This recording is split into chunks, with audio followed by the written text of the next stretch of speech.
Bonjour, je vous partage ma réflexion avec le texte de Luc, chapitre 21, versets 25 à 36. J'ai retranscrit le texte sous cette page pour votre compréhension. Il arrive souvent à nos oreilles, disait un vieux pape et un moyen solide, Saint Jean 23, d'entendre dire que, dans la situation actuelle de notre société, des gens ne voient rien de beau ni de bon.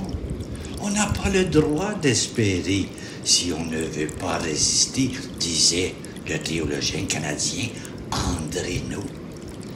Dans le texte de Luc, Jésus porte notre attention sur deux tentations fondamentales qui sont autant d'obstacles à voir venir ce germe de justice. D'abord, celle du découragement, du désengagement devant le spectacle de tant de démons, de la haine et de la vengeance qui surgissent autour de nous. Nous vivons rarement nos journées sans que des soucis ou des mauvaises nouvelles viennent troubler notre société. Nous laissons Dieu seul au fond de nos cœurs parce que nos soucis nous habitent plus que sa présence.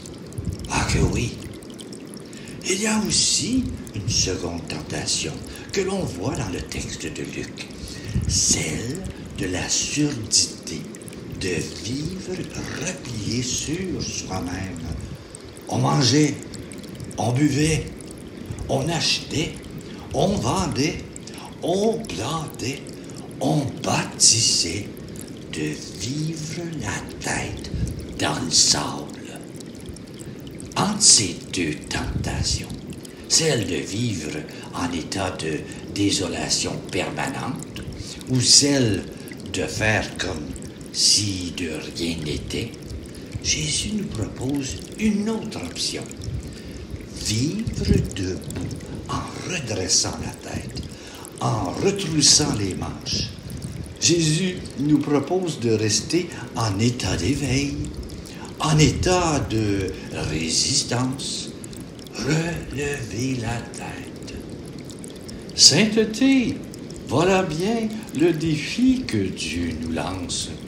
Ne pas alourdir nos cœurs de tant de soucis, ne pas prêter attention à ce qui est moins que Dieu pour voir le Seigneur à découvert, la lumière à découvert.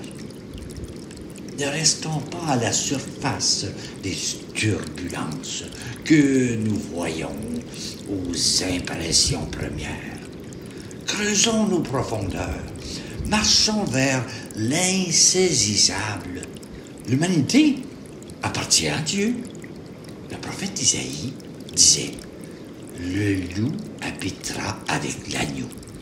Le veau et le lionceau iront ensemble, conduits par un petit garçon. » Pour qu'advienne ce règne, Jésus nous lance une invitation. Priez en tout temps. La prière nous éveille à cette autre dimension des choses.